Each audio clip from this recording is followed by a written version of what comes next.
absolutamente às escondidas.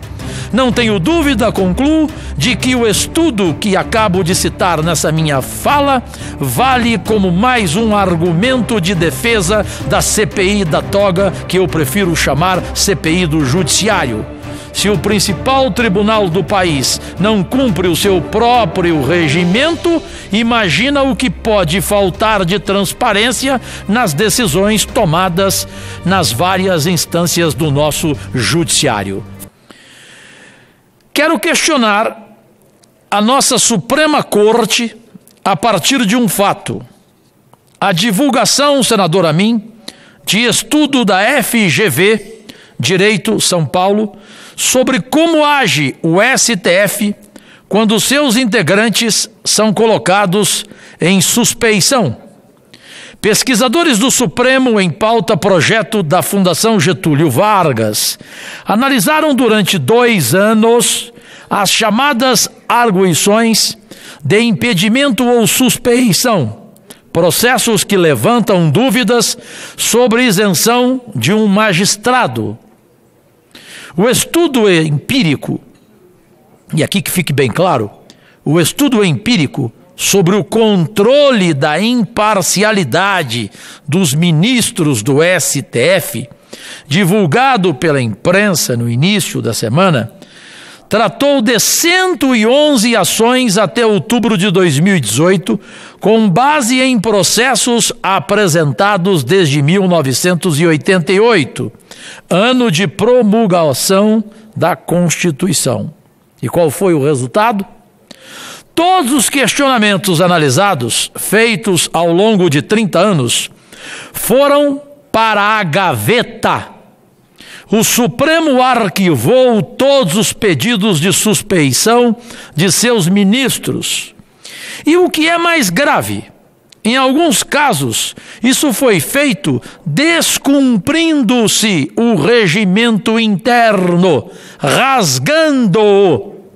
Pelo regimento, 3 etapas precisam ser cumpridas quando o STF recebe uma arguição, um questionamento de suspeição ou impedimento, a análise da admissibilidade pelo presidente da Corte, que pode decidir pelo arquivamento, a oitiva do ministro, que também pode se declarar impedido ou suspeito em qualquer momento do processo, e o encaminhamento do caso para julgamento no plenário. O levantamento realizado pela FGV mostra que nem sempre esses passos são seguidos. Das mais de 100 arguições de impedimento ou de suspeição ao longo dos 30 anos, 76 foram arquivadas logo no início, sem que o ministro sequer recebesse ofício para se explicar. Em 14 casos, o ministro se autodeclarou impedido e a arguição foi arquivada.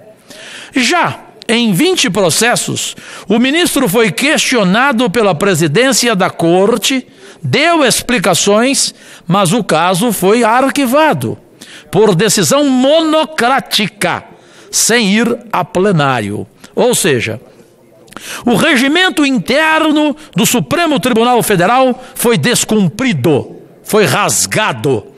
Para os pesquisadores da FGV, o problema não é nem o volume de processos rejeitados, porém a ausência do requisito básico quando o assunto é justiça, transparência.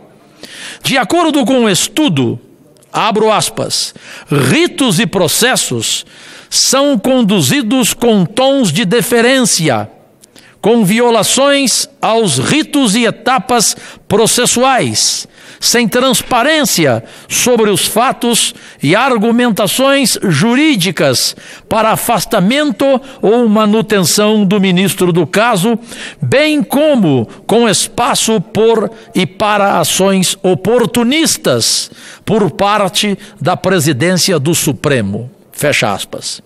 Isso significa, Brasil, clara violação do processo regimental e um potencial para arbitrariedades pela presidência. A pesquisa cita exemplos. Lembram do processo envolvendo Jacob Barata Filho, o rei do ônibus no Rio de Janeiro, no qual a Procuradoria-Geral da República alegou suspeição do ministro Gilmar Mendes por 2 motivos. A mulher do ministro trabalharia em escritório com interesse na causa e haveria relação de amizade, uma vez que o ministro foi padrinho de casamento da filha de Jacob Barata, com o sobrinho de sua mulher. O ministro Gilmar Mendes rejeitou os argumentos da Procuradoria e permaneceu como juiz no processo até o caso ser arquivado.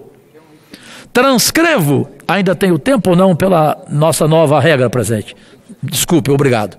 Transcrevo declaração de Rubens Gleiser, professor da Fundação Getúlio Vargas, um dos 4 autores do estudo.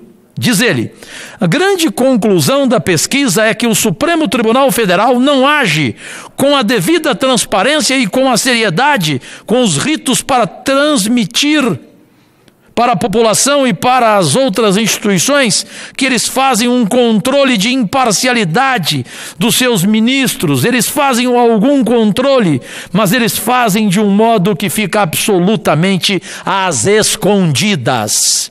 Não tenho dúvida, concluo, de que o estudo que acabo de citar nessa minha fala vale como mais um argumento de defesa da CPI da toga, que eu prefiro chamar CPI do Judiciário.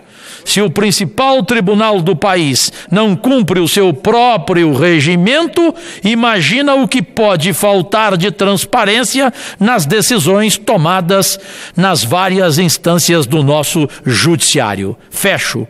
Temos a obrigação de procurar saber aqui, entre muitos outros questionamentos, por que o Supremo Tribunal Federal não cumpre sequer o seu regimento interno. Senador Anastasia, agradecidíssimo pela paciência, e este foi o tema escolhido de hoje nesta sessão. Obrigado. Muito obrigado, eminente senador Cajuru, que inclusive ficou mais uma vez com crédito de tempo com essa presidência, porque sempre está bem vinculado à nova metodologia. Agradeço, cumprimento Vossa Excelência pelo pronunciamento, sempre trazendo temas tão relevantes à lume aqui na sessão do Senado Federal. Antes de dar a palavra pela liderança do governo, inscrito o eminente senador Chico Rodrigues, o democrata do estado de Roraima, e cumpre o dever de saudar a presença de seu conterrâneo. Apresento o senador Mozarildo Cavalcante, que aqui se encontra, senador por 2 mandatos, uma honra revê-lo. Vossa Excelência, naturalmente, está sempre aqui entre os pares. Cumprimentando, portanto, Vossa Excelência, eu tenho a honra de dar a palavra como líder, falando pela liderança do governo, portanto, um tempo um pouco menor, conforme combinado, ao eminente senador Chico Rodrigues. Com a palavra, Vossa Excelência. Eu gostaria de ficar feliz de não arrepender da decisão que tomei como juvenil desta casa, que ouviria cada pronunciamento, não atenderia telefone celular, não conversaria quando um colega estivesse na tribuna. Eis que neste momento eu, emocionado, fico, primeiro, com a comoção de ver que quem trouxe essas notícias emocionantes, e emocionante principalmente saber que irmã Dulce vai ser canonizada, foi um ser humano raro, é um ser humano raro, que é o senador Otto Alencar. E ao falar dela, senador, quando o senhor falou de pegar na mão, eu vou lhe contar uma história rápida aqui. Um grande amigo meu de infância, envolvido 10 anos no mundo das drogas, a gente achava que não tinha mais solução, eis que ele conheceu a irmã Dulce. E ela, ao pegar na mão dele, ela ficou 10 minutos agarrada na mão dele.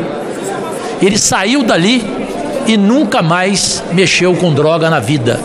E ele, inclusive, tem tatuada no braço dele esquerdo, eu vou lhe mostrar a foto, irmã Dulce, que se compara a Gandhi, que se compara a Dom Helder Câmara, a Betinho, mas ela num plano, para mim, até superior. Então, muito obrigado por essas notícias. Obrigado, senador. Por uma mulher com exemplo rigorosamente eterno. Senador Otto. Senador Weber, depois o senador Telmar e o senador Nelson Andrade. Senador Otto, eu gostaria apenas